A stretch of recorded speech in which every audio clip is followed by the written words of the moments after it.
Oh, finally! So many Loud House episodes come and so many have to leave. And I'm so glad I made it through seasons 1 through 4. I say that because I review every single Loud House episode from season 1, 2, 3, and 4. Not including the Casa Grande episodes. Oh, hell no. Those episodes are not for me. So likely today, I'm gonna give you my conclusions and what are my top 7 favorite Loud House episodes from season 4. And I must warn you, in the next video, it's not gonna be pretty since there are so many bad episodes from this season. Don't!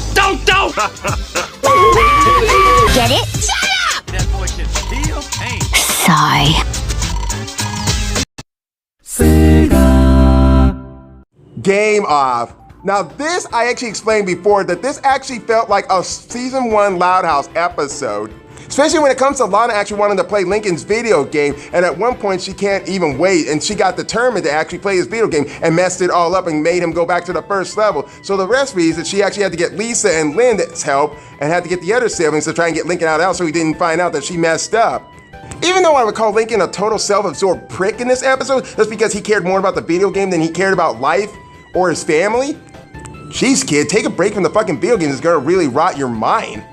And I didn't give 2 shits about him being pissed off in the very end about this episode. He should never got mad at her in the first place to begin with, even if it was an accident. Shit, it's not like he was gonna let her play his video game in the first place to begin with. But in the end, it got so much better. And I wouldn't be too damn surprised if Lincoln's mind was like the same way he was in Game Boys. Cause this is what it feels like when he's in a video game mode, like he just doesn't care about anyone else, but like, he just sits there and just plays the video game. Some of the jokes are good, and I really love Lana's character, and I really love Super Mario Brothers from the first time when I first played it on Nintendo 64. I swear, when playing games on Nintendo 64, Super Nintendo, Sega Saturn, or Sega Genesis, you have to be a really good fucking wizard at playing these games. If you like the episodes from season 1 of the Loud House, then I think you're gonna have a blast with this video game.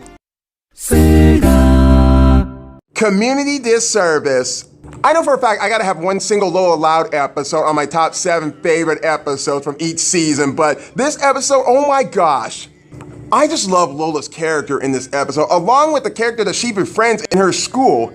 A new 6-year-old kid named Melly, who is very timid and shy and so cute. And Lola tries to help her out in the advantage of her getting another pageant award. However, with the short bond that she formed with Melly, treating her like the best friend that she should actually have, Lola becomes more conflicted in what's most important, either the Sunshine Crown or the girl. I love the character Melly, and I love how Lola's character was being so developed throughout this episode, and I love how the ending actually turned out. I just hope we get more of Melly in another Loud House episode where she does talk and doesn't act like so much of a MacGuffin or that has no speaking role. And I know someone on my messenger is gonna hate when I say this. I think there should be an episode that has Cricket and Melly in it, so Lola has to go with either the princess or the pauper. In fact, that'd be a hell of a good episode if they decide to come up with something like that. And Lola decides to befriend both of them. I just hope we get Melly back in the next season because she deserves to talk and have a bigger role. Brave the Last Dance. This one is so freaking romantic. I just love Clyde's character in this episode compared to how he was in Game Boys.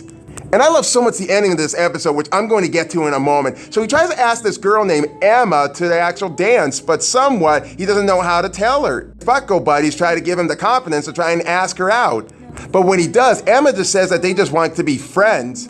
He doesn't get mad or doesn't get any vengeance on the girl, he just kind of breaks down. And when he showed up for the dance, thanks to the damn emergency about them mixing up the damn wrong cake, Clyde actually decides to go there, and he actually meets Chloe, another girl who was actually in his class.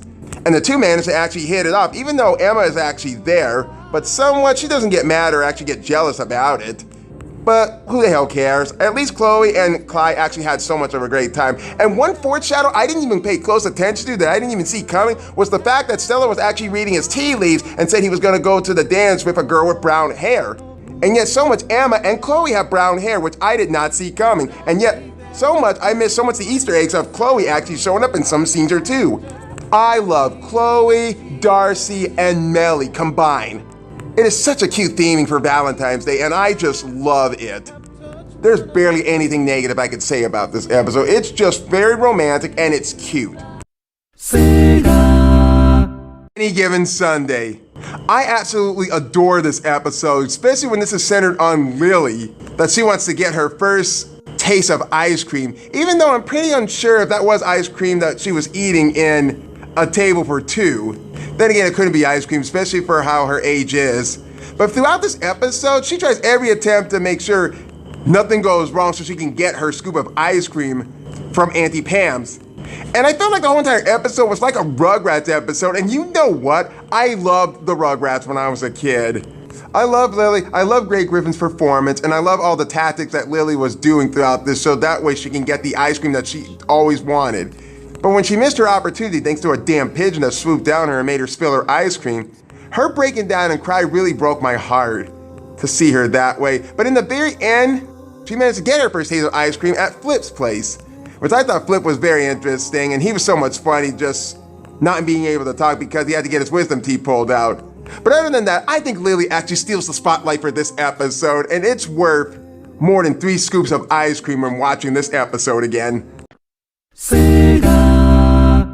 Wheel and Deal. Where do I even begin with this one? I just love this episode so much, especially with Lana entering a race contest. And turns out, I'm a guy who actually loves racing games, and I actually enjoy playing NASCAR Rumble and Sonic Racing too. As you can tell in the Loud House episode critic review, I had so much fun in that episode reviewing it, especially in the race scene. And this episode actually marks the first debut of Asher Bishop actually voicing Lincoln, even though he sounds a bit little squeaky and a little weird how the way Tex Hammett did, but he kind of does get better along the way. And it was so nice to see Bobby Fletcher actually return since it's been so long since No Way Out. The one criticism I actually have to say about the episode is Chandler being in this episode. I mean, honestly, we didn't even need a conflict for this episode to make Lana actually cheat in the race just so that way she could beat Chandler so Lincoln can give him a taste of his own medicine. I mean, you could take Chandler out of this episode and the episode would actually do so much greater. It is a worth phenomenal racing episode to actually watch as I play Mario Kart Wii. Oh my gosh, I gotta play this theme song one more time. Everybody supersonic racing, try to keep your feet right on the ground. When you're supersonic racing, there's no time to look around. We're just supersonic racing, running to the point of no return. Everybody supersonic racing, come on, let the fire burn. Everybody supersonic racing, try to keep your feet right on the ground. When you're supersonic racing. Good sports. This episode I have to love because this is the most down-to-earth, realistic Loud House episode I have ever seen. And I can't think of a single hate about this episode, especially with the character Lynn, who is very, very, very likable in this episode. Especially the bonding that she creates with Mr. Grouse, when they were both huge Lions fans, and such as myself too. Lola appearing in this episode was kind of alright. At least she wasn't too forced in this episode. And in the very end, when it comes to Mr. Grouse and Lynn actually competing with each other just because they're on a different team, somewhat it plays out nicely for how the execution plays the episode. Just because someone is not on the same team as you are on, it doesn't mean you can actually still have fun with it. I mean, with my mother, who actually is a Pittsburgh Steelers fan, somehow I just root against the other team just to bust her chops. So this is an episode that is worth recommend to watch, especially if you're into sports. And my number one most favorite likable Loud House episode I would watch over and over again that I truly love so much is A Dark and Stormy Night. Gosh damn this episode. I really can't think so much of a bad thing to say about this episode. It's a highly recommendation to everybody who likes to have so much of creative imaginary mind, especially in storytelling when you watch movies like Ready Player One, The Wizard of Oz, The Page Master, or if you like to watch any of those movies that take you to faraway exotic places that you know that you won't find these days. I just really love simple stories in a Loud House episode like Project Loud House, Homespun, Game Off, Fluff and Foil, and Read Aloud. It's just Lincoln and his sisters are telling a story using their own creative imaginary mind when the power goes out in Royal Woods. And I just love how they tell the story. The colors, the atmosphere, the animation, and even the designs of the characters when they're in their own imaginary mind. Like Lincoln being a cowboy in space, Lola being a princess, Lana being a frog, Lucy being a ghost, Lynn being a space monster alien in basketball, Lori being a mermaid, Lisa being a robot, everything is just so creative and so imaginary that I can even relate to an episode like this. This was a Loud House episode I totally fell in love with after when I watched it the first time, and that's why it got considered to be my 100th Loud House Critic episode review. It's just that damn good. I can't think of a single negative thing about this Loud House episode. Everybody got to have a turn in the spotlight, taking turns telling the story, one person after another. And watching an episode like this reminds me a bit of Homespun, when every sibling was talking about the pros and cons about their house. If Willy Wonka can have such a pure imagination of his own, then this is an episode not only for kids or me, it's just for everybody who can have so much a creative imaginary mind of their own. And I've seen artworks on DeviantArt where so many artists are being creative. I just love this episode so damn much, I decided to write a fantasy book.